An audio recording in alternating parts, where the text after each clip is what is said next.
Today's book made me want to put my head through like 7 different walls. House of Leaves by Mark Danielewski.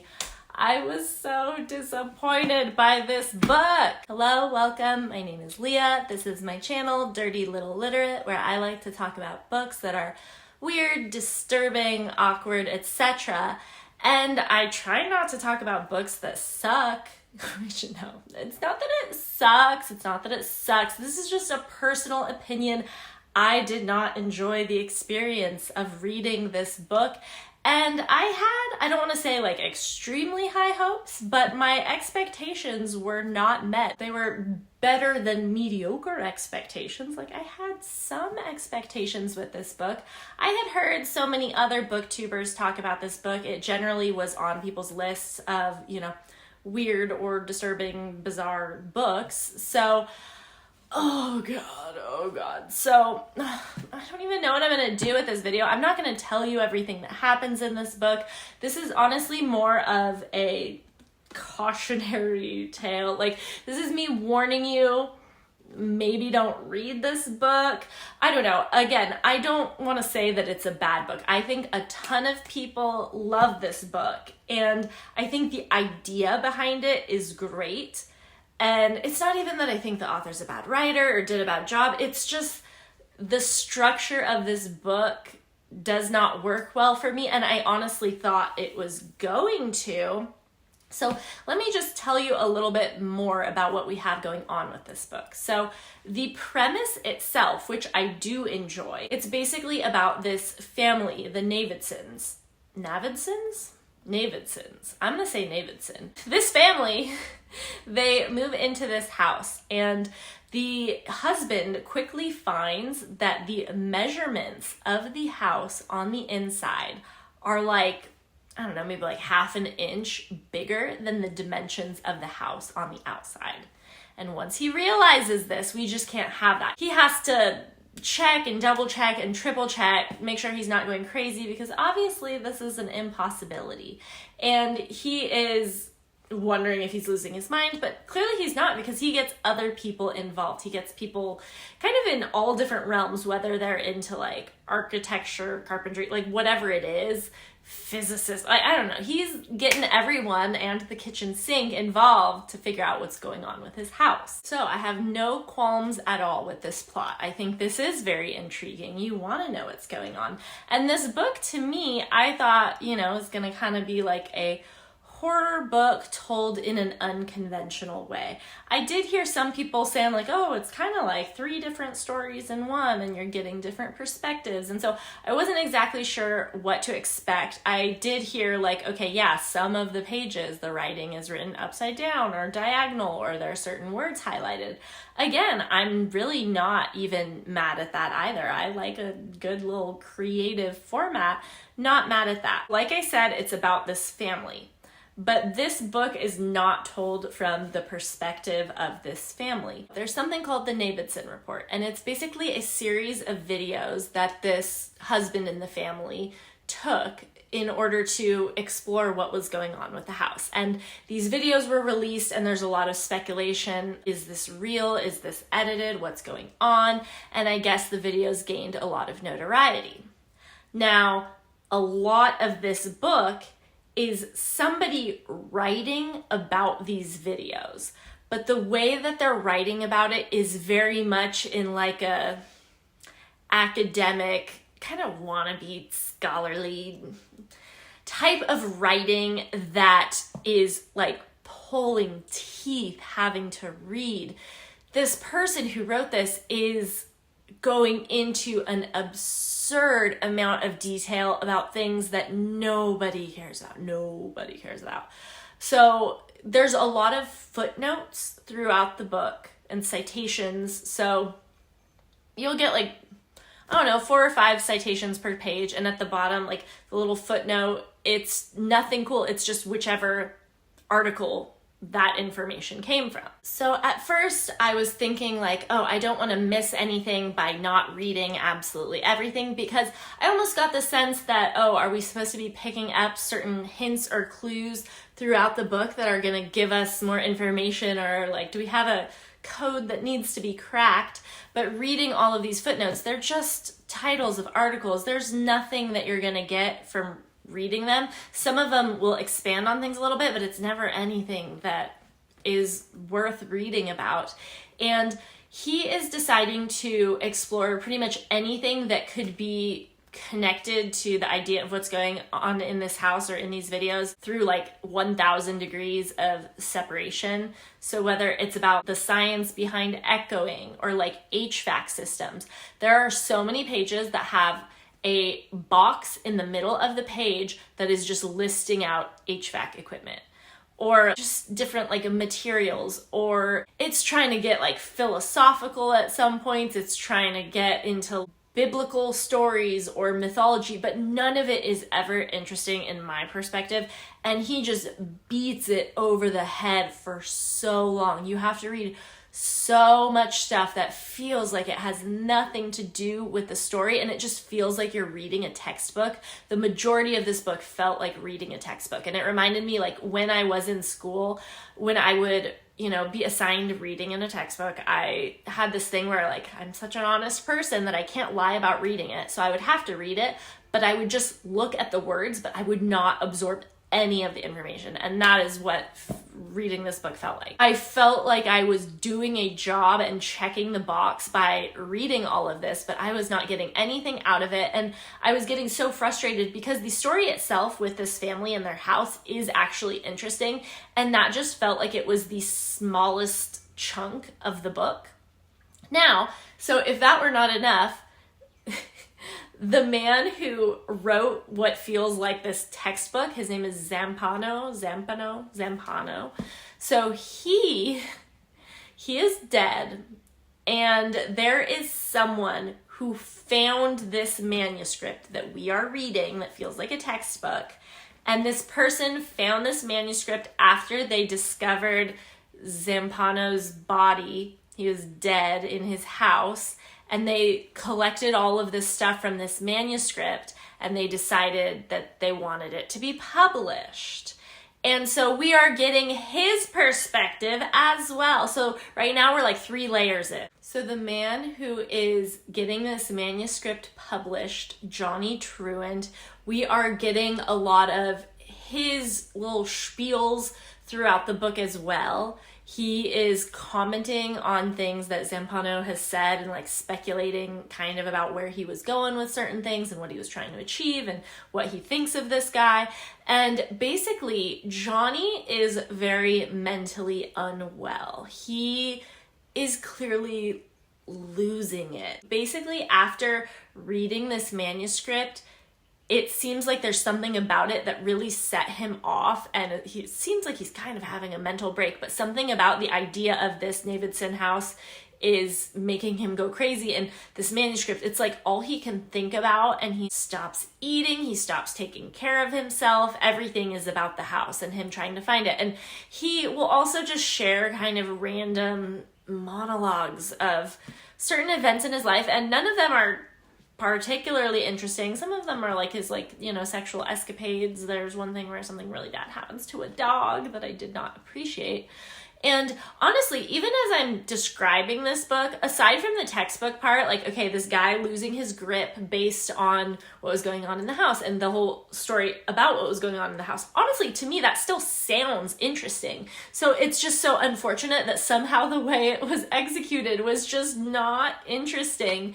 And not to mention, this book is like, I don't know, maybe like 650 pages. And yes, granted, there are many pages where there are only 1 sentence per page. And honestly, those were my favorite pages because I was like, okay, I'm closer to the end. And I really did have to finish this. I was like, there has to be some reason why people love this book. And my understanding is the reason why people love it is the unconventional format, which I really do think the job could have gotten done without it being so heavy-handed with like kind of the faux intellectualism textbook type piece. They could have just, I don't know, boiled that down to something a lot more succinct than they did. And I feel like there should have been a lot more focus on the house, because that part is interesting. Like I said, once you get to that part, you are intrigued. So let me dig a little bit more into that, because that is, you know, the more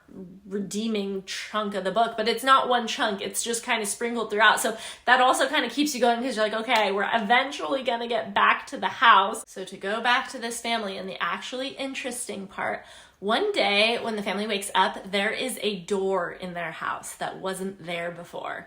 And upon entering it, Davidson sees that he'll find other doors and kind of other hallways. And it appears that there is a huge amount of space within this house that is not reflected from looking at the outside of this house, which he's all mind boggled, and he would like to explore it. And I guess he's always been known as like a risk taker. I think he does like photojournalism and, you know, would go to all these like war sites and kind of put himself in danger. So the fact that this is in his house, he absolutely wants to explore this. And so him and his wife, they have 2 small children, and the wife, she does not want him exploring this, because obviously something is not right about this house, and she doesn't know what's going to happen if he explores, or what kind of things could be in there, because obviously something's effed up. And so they kind of have some marital issues, her being like, I'm leaving if you go explore that. And he has such a exploration boner that he is having a hard time not, but he calls in some other people to come in and explore this hallway. And apparently this hallway is lasting for miles and miles and miles. And so it truly is an impossibility. At one point, like, they even find a staircase, and it seems like it goes on nearly for infinity. And so this is all very intriguing. They will hear growling noises when they're in the hallways. They really set themselves up to go exploring. Like, they start bringing tons of rations of food, water, supplies, and they have like strings so that they can see like where they've already gone, because, you know, there's so many other doors. It would be very easy to get lost. And at some points it seems like the hallway might literally expand or shrink while you're in it. And when they go back to places they've already been, whatever markers they've been using to track where they've been, it looks like they're like getting all clawed up or almost like disappearing. Like the house doesn't want there to be any trace of anything left behind. And so there is definitely the sense throughout the book, you're like, okay, something crazy and horrible is going to happen, because there's definitely a lot of things alluded to, because these tapes, the Davidson tapes, which are these videos of these explorations, became so famous. You're like, okay, something really significant happens. And I will say there are some crazy things, but it was not to the level that I was expecting. To elaborate on the actual exciting parts, as these men are exploring deeper and deeper into the house, there's a certain point at which most of them want to turn around, because they are not going to have enough rations of food and water. They've been in the house exploring for days, many days, and they don't have enough rations. So they're like, okay, this is going to be a death sentence if we keep going. But one of the men, who's been like their leader, is not having that. He wants to keep going, and they are pushing back, and they're like, okay, well, you know what? No, we're leaving. And he ends up shooting one of the men. And because they're supposed to be like filming everything, a lot of this stuff is on tape. And so then this guy is dying, and then he doesn't want them to leave, because he's like, I'm gonna get in trouble for shooting him. So then he's like thinking, oh, I should kill all of them so that nobody hears about this. There's a couple different shooting, like, so, okay, as I'm saying this, again, this does sound exciting and interesting, and like, okay, that is something crazy that happens.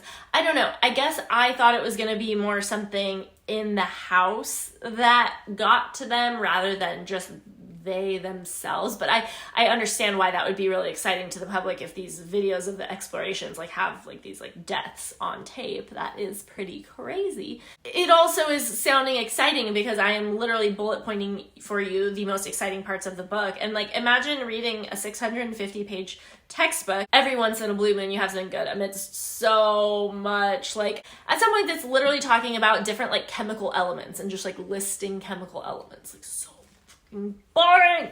so boring, I'm so bored. Yes, there are certain elements of it that I was invested in and wanting to know more about. And so we're kind of vacillating between these different stories, between the exciting house story, between the boring textbook that makes me want to claw my eyes out, between Johnny Truant's anecdotes that honestly kind of become a little hard to follow because the way he's describing all the stuff that's like involved in his mental breakdown, it's almost as if he feels like we should understand what's going on there or what it is about these videos that are really fucking him up. He's kind of in his own world and it's kind of just weird. So, in addition, there is also a fourth layer. The fourth layer is that there is an editor who's publishing like everything, including Johnny Truant's notes, but also making some commentary on some of the stuff that Johnny said. So this is like 4 different layers that honestly, we don't need that many layers. And, you know, I will say the formatting of some of the pages where it's like sideways or upside down or whatever, a lot of that is in conjunction with describing the house so that you are kind of supposed to feel oriented to like the same sort of weird directional things that are happening in the house. Like it's supposed to be mirroring that. And so, you know, I'm not mad at that. That's fine. Honestly, this book, in a really weird way, I don't know if you guys remember Ellen Hopkins' books, like Crank, everything would be different paragraphs, and then at the end of the paragraph, there would be one word, and then if you read the words down, it's like it's something else. I thought it was going to be more like that.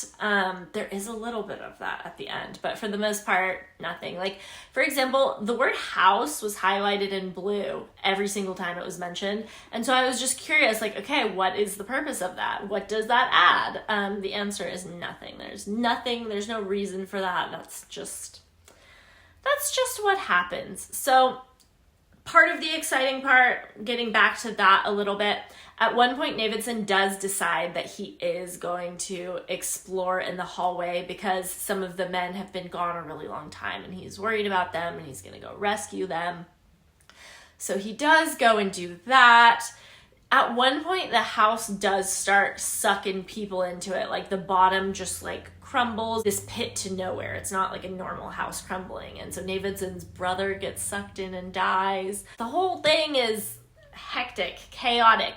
And the family is trying to move out. And he decides that he is going to go back into the house for whatever reason, even though they've like moved out and it seemed like, okay, you know, let's get our life back on track. No, he needs to go explore, even though he knows like how that's going to impact his relationship with his wife. So Davidson's wife decides to confront her fear, go in the hallway. She's going to try to rescue him. And she does eventually find him, but we were all under the impression that he was going to be dead because we have seen some of these tapes that we're assuming were recovered later on where it looks like he's gonna basically die of the elements, which sounds weird because he's inside, but I guess it's really, really cold in this hallway. And so she does eventually find him when he was pretty much on death's door, and she goes to grab him, and then somehow they just end up outside of the house on the lawn. Like, she doesn't know how it happened. They just were like transported there. And he is in very serious condition. He ends up having to have, I think, like an eye removed and a hand removed. He had like hypothermia. He definitely didn't get out of this unscathed, but the husband, wife, and 2 kids, they live. I mean, his brother died and some other people died who were exploring. And so it's not like a happy ending. And as we're continuing to read Johnny Truant's side of things, he is trying to find this house. Nobody really knows exactly where it is, and he's road tripping everywhere, exploring, and meanwhile, he doesn't really shower. When people see him on the street, they're like uncomfortable. I guess in his sleep, he's constantly screaming, so people just think this guy's crazy, and honestly, rightfully so. And he never ends up actually finding the house. And I don't know exactly what it is that Zampano died of, and so it's kind of just sort of like, okay, we just kind of stop. The book's just gonna kind of stop. I want to get into one thing that I did enjoy about this book. So the end of the book is letters written from Johnny Truant's mom to him when he was younger. Throughout Johnny Truant's notes, he does refer to his youth and his experience with his mom, who apparently was pretty mentally ill and had to be sent to a mental institution by his father. And it's very unclear in some cases, like, I guess he has these burns all over his arms from when he was like 4 and got scalded by this like hot oil.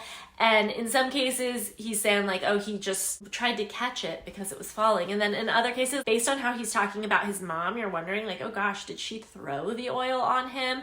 At one point he seems to have memories of her strangling him, but then at other points he's like, no, that didn't happen. So, you know, very stereotypical, unreliable narrator. He makes it sound like she only ever wrote him 1 letter, but then we find out she wrote him like 1,000,000 letters. And these letters, honestly, I really enjoyed this part of the book actually, because this was like the code cracking part that I was excited to finally have happen.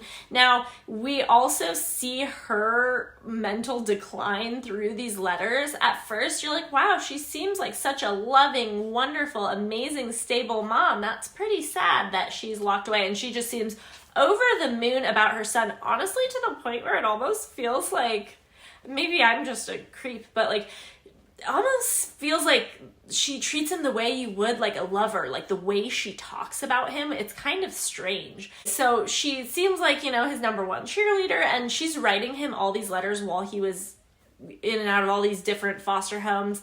And we are kind of getting a lot of contradictions between things he's told us, things she's saying, and then slowly but surely her letters start getting more and more unhinged. She like thinks that the director of the mental institution, there's some whole conspiracy and that he's out to get her. And what really got crazy is at one point she's really trying to get her son to like help her escape. She's convinced the director is reading all her letters so that they're going to need to talk in code.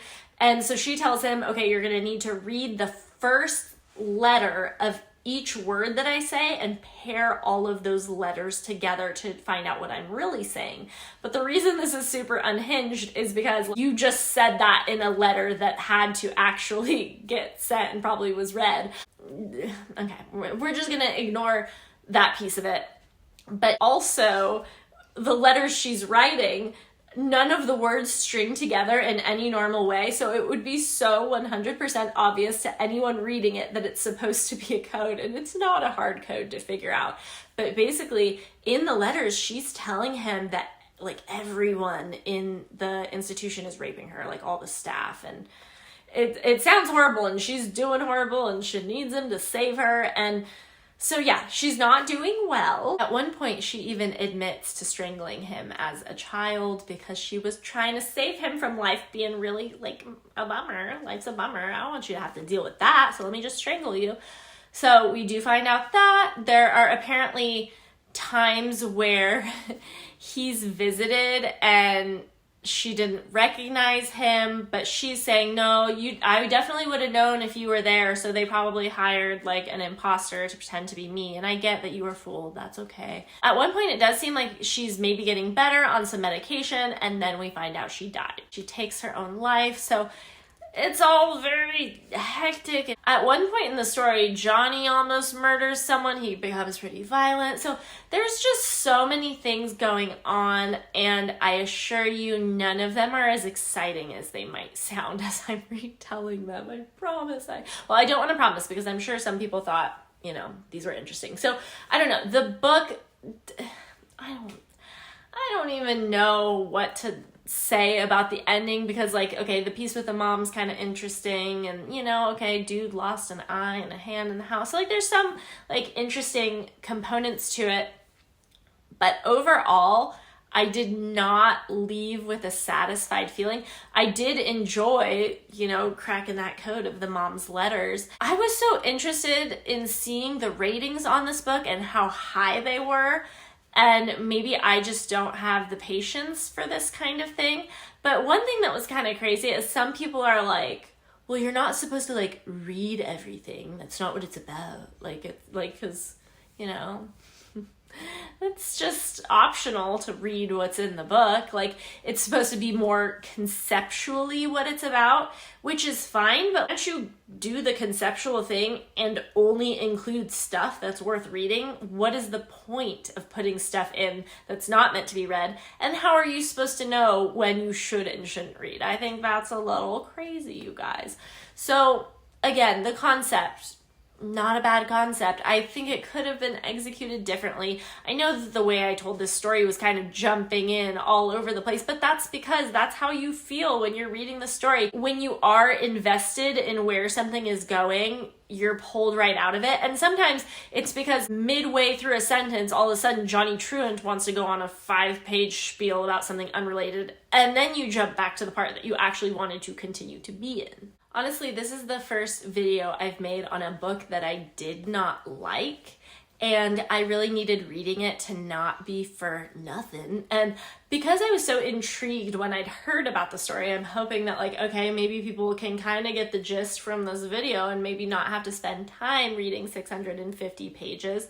There is also a super long appendix in the back with every word that is ever used in this book. Like, an unnecessary amount of appendices, like, it's crazy. This whole book is just all over the place. I have a list of books that I enjoyed reading, and honestly, the majority of books that I read go on that list. So whenever I read one and it doesn't get added to that list, I'm like, shit, you must have really done me dirty to not get added to the list.